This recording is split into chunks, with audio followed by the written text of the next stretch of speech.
नमस्कार शेतकरी बांधवांनो, मी कपिल पाटील, कृषी सल्लागार. आपल्याकडे आता यावर्षी अतिवृष्टी झाल्यामुळे बऱ्यापैकी पाण्याचं प्रमाण वाढलेलं आहे.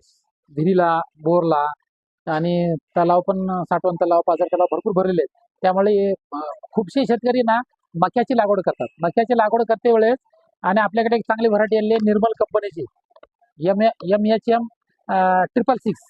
हो, ही एवढी चांगली व्हरायटी आहे. आपण मागच्या वर्षी काही प्रमाणात विकलो होतो समजा. त्याचं शेतकऱ्याचा फॉलोअप खूप चांगला आहे की बाबा एकरला कमीत कमी 40, 38, 40, 42 क्विंटलपर्यंत आसपास आवरेज आले. कंपनी तर खूप सांगते 50 क्विंटलच्या आसपास आवरेज सांगते, पण किमान 40 क्विंटलच्या आसपास आवरेज चांगला आलेले आहे. आणि कसं आहे याला रोग प्रतिकारशक्ती पण बरे ठीक आहे समजा, जास्त नाही.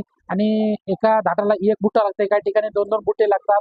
लाईनिंग ह्याला 37 लाईनिंग असते आणि इनलाईन 14 असते.